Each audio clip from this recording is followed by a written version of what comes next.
श्री राम सत्संग समिति द्वारा GSB ग्राउंड दहीसर में आयोजित संगीतमय श्री राम कथा रावण वध एवं श्री राम राज्याभिषेक प्रसंग के वर्णन के साथ समाप्त हो गई। प्रसिद्ध कथावाचक पंडित श्री सुधीर जी महाराज ने बड़े ही सुंदर दोहों और चौपाइयों के साथ 9 दिनों तक श्री राम कथा का संगीतमय वर्णन किया, जिसे सुनने के लिए हजारों की संख्या में राम भक्त जुटते रहे। 1 फरवरी से 9 फरवरी तक चली इस राम कथा के अंतिम दिन महाभंडारा का आयोजन किया गया था।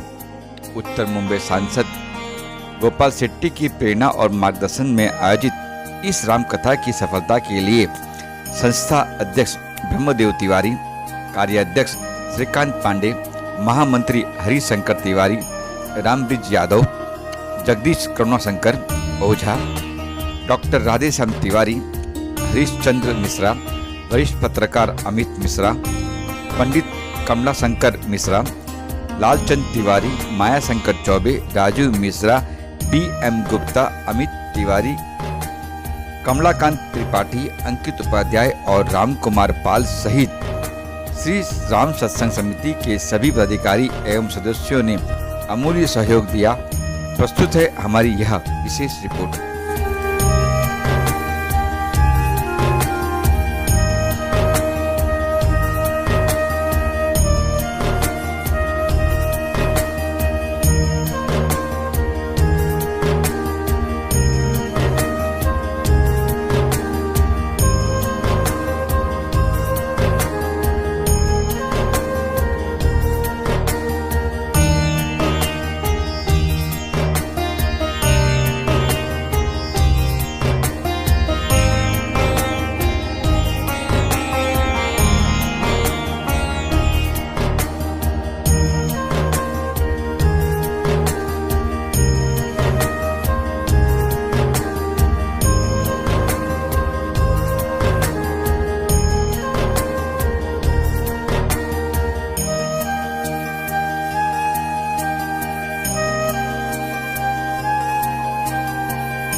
जी मैडम, आपको मालूम है कि हमारा सनातन धर्म कहाँ से कहाँ पहुँच रहा है।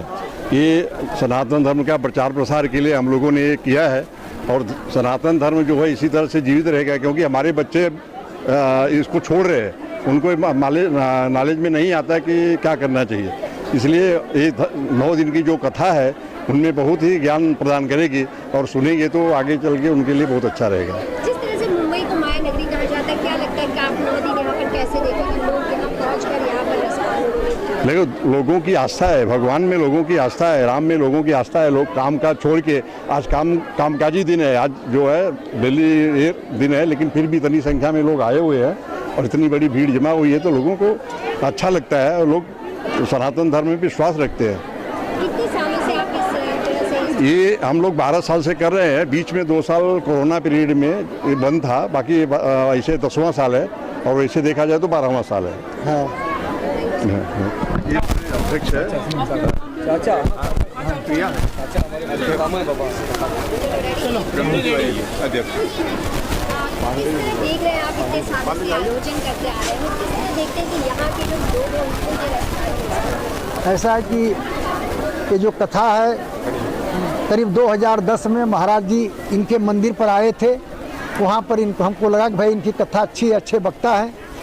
तब से मैंने ऐसा एक कमेटी बना करके कथा का प्रारंभ किया और 2010 से ही रिस्पांस मिलता गया। महाराज जी आज तक सब 10 कथा हो चुकी है। 8 बार महाराज जी ने कथा किया है, 2 बार ने दूसरे को बुलाए थे। इस बार जो कथा का था पहले जनवरी में करनी थी, लेकिन उस समय हम ऐसा तय किए थे कि भाई हाल में करेंगे, मैदान में करेंगे तो बहुत लंबा चौड़ा खर्चा आता है, हाल में करना हाल नहीं मिला। 1 जनवरी से 9 जनवरी के बीच में करना था, फिर नहीं हो पाया। हम भी गांव चले गए, गांव से आए तो महाराज जी गांव में मिले।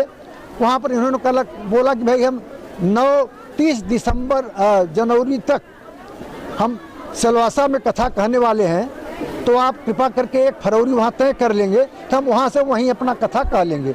उसी निमित्त 1 फरवरी से 9 फरवरी हमने कथा तय किया। कथा तय करने के बाद में ऐसा हुआ कि स्थान जो है पहले बोरीवली में तय किया, लेकिन कुछ कारणों से वो स्थान चेंज होकर के फिर यहाँ तय करना पड़ा। उसी दरमियान हम 8 दिन जो है हॉस्पिटल में चले गए, 5 दिन 4 दिन पांडे जी हॉस्पिटल में चले गए। बड़ी मुश्किल आई कि कथा कैसे होगी, लेकिन पहली बार हमको ऐसा लगा कि, और हमारे खासदार भी बोलते भी हैं, कोई भी काम करो भगवान साथ में रहे। तो पहली बार हमको लगा कि सच में अगर कोई काम करने जाओगे तो भगवान का अगर काम है तो भगवान उसमें मदद करते हैं। तो भगवान ने मदद किया तो कथा हो पाई है, क्योंकि कथा में जानती हैं कि भाई बहुत बजट लगता है, लेकिन प्रभु की माया सब पूरा हो गया और आज कथा का समापन हो गया। और ये कथा जो है महाराज जी इतनी अच्छी तरह से विवेचन करते हैं कि सबको पसंद आती है और सभी लोग महाराज की प्रशंसा करते हैं और सीखने को भी मिलता है। हर चौपाई का एक शब्दों का अर्थ बताते हैं। 9 दिन कथा सुनने के बाद आपने क्या इससे ग्रहण किया कि आपकी जो हमारी जो जिंदगी है उसके लिए जो महत्वपूर्ण भाई हम यही ग्रहण किए कि भगवान जो है सब कुछ है, भगवान के अलावा कुछ हो नहीं सकता। जो भी कुछ करने वाले हैं ईश्वर ही करने वाले हैं। ईश्वर पर विश्वास करना चाहिए, उस पर दृढ़ रहना चाहिए, तो वो कोई भी काम हो वो पूरा ही होगा। जो पांडे जी बढ़िया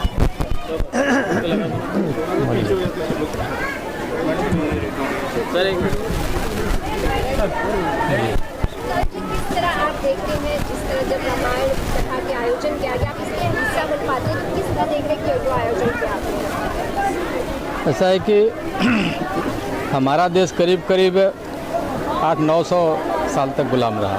मुगलों ने शासन किया, अंग्रेज़ों ने शासन किया, उसके बावजूद हमारी जो संस्कृति बची रही, जो हमारी आस्था बची रही, हमारा धर्म बचा रहा। दुनिया की अनेक सभ्यताएं नष्ट हो गई, हमारी जो सभ्यता सनातन धर्म जो बचा रहा उसके मूल में अगर कुछ है तो ये कथा है। चाहे राम कथा हो, चाहे श्रीमद् भागवत कथा हो, चाहे पहले गुरुकुल रहे हों, चाहे साधु सन्यासी रहे हों, चाहे जो भी जिस तरह का, चाहे मठ है, चाहे मंदिर है, यही बचा के रखे हुए हैं।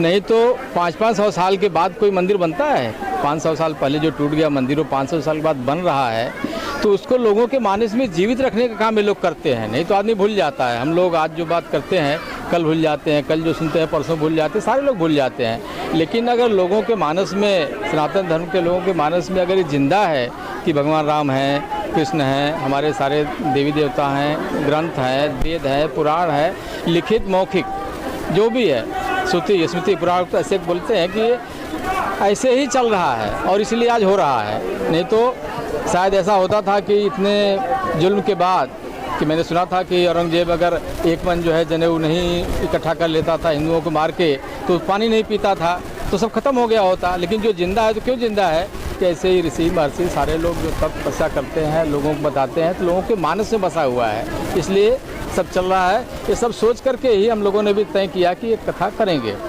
और कथा हो रही है, 10 साल से हो रही है, चलती रहती है और भगवान चाहेंगे तो आगे होती रहेगी। उनके बस में ही रहता है करना, हमारे बस में नहीं रहता है।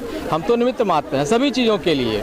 भगवान भी निमित्त मात्र है, बोलते हैं ना कि आदमी तो निमित्त मात्र है, करते सब वही हैं और वही सब हो रहा है। आजकल सरकार में भी ऐसा ही है, नाम तो मोदी जी का लिया जाता है ना। सब निमित्त मात्र हैं, सभी मंत्री हैं, सभी संतरी है, सभी काम कर रहे हैं, लेकिन किसके बल पे चल रहा है सब, किसके आदेश चल रहा है, किसके भरोसे चल रहा है, तो मोदी जी के भरोसे चल रहा है। ऐसे ही सब भगवान के भरोसे चल रहा है, सभी निमित्त मात्र है। कथा हमारे करने से नहीं होती है। मैं जब शुरुआत में कथा कराने की सोचा था तो हमारे एक दुबे थे, ललित दुबे थे, वो प्रेम भूषण जी कथा करवाते हैं। काफ़ी पैसा उन्होंने खर्चा किया था। मैं उनके पास गया मिलने के लिए, बोले यार कथा तो शुरू कर रहे हैं, हो पाएगी नहीं हो पाएगी? तो बोले कथा आप थोड़ी करने वाले हैं, कथा तो भगवान करने वाले हैं, आपको खाली लगे रहना है, निमित्त बने रहना है। तो तब से हम निमित्त बने हुए हैं, हम कोई हमारे कारण कथा नहीं होती है, से होती है, उनका आशीर्वाद से होती है, उनकी कृपा से होती है और चल रही उसी कृपा में आप भी हैं। इस साल आप लोग हमारे पास आ गए, इस कथा को दूर दूर नहीं हो पा रहा था। अमित जी हमारे जो बहुत पुराने साथी हैं, बाद हमने उनको याद किया, उन्होंने आपको बुलाया सबको, नहीं मैं नहीं बुला सकता था, मैं आप लोग जानता ही नहीं, लेकिन तो आप लोग हैं, ऐसे ही कथा चल रही है। यहाँ पर सबसे पहले राम कथा से दूसरा भी कौन सा लाइन है जो जीवन में लोगों को उतारना चाहिए? राम की कथा में ऐसा है कि राम ने जो किया है, जो श्री रामचरितमानस में राम का जो चरित्र है, उस चरित्र को अगर व्यक्ति अपने जीवन में उतारे तो उसको जीवन जीने की दिशा एक मिल जाती है, तो फिर बाद में उसकी दशा भी ठीक हो जाती है। आज आप कई शहरों में कई जगहों पर आप इस तरह से कथा करते हैं, लेकिन जब आप मुंबई के इस धरती पर जब आप कथा करते हैं, किस तरह देखते हैं भक्तों का राम कथा की ओर उत्साह और उनके सुनने की जो उत्सुकता है? नहीं, भक्त तो बहुत अच्छे हैं तमाम। आपने देखा ही कि यहाँ कितनी भीड़ लगी हुई है, और अगर कथा से प्रेम लोगों को नहीं होता तो लोग इतनी भीड़ में इतना कैसे आते। तो अच्छे हैं लोग, बढ़िया श्रोता हैं। जिस तरह से आयोजक यहाँ के आयोजक कर रहे हैं, क्या लगता है इस तरह से लोगों के लिए इस तरह की राम कथा और भागवत कथा होते रहना चाहिए? बिल्कुल, हमारी संस्कृति है, हमारा सनातन है, हमारा कथाएं शुरू से होती आई हैं, और कथाओं में ऐसे तथ्य छिपे हुए हैं कि उसको सुन करके व्यक्ति अगर जीवन में उतारे अपने, तो उसका जीवन धन्य हो जाता है। कथा ही माध्यम है।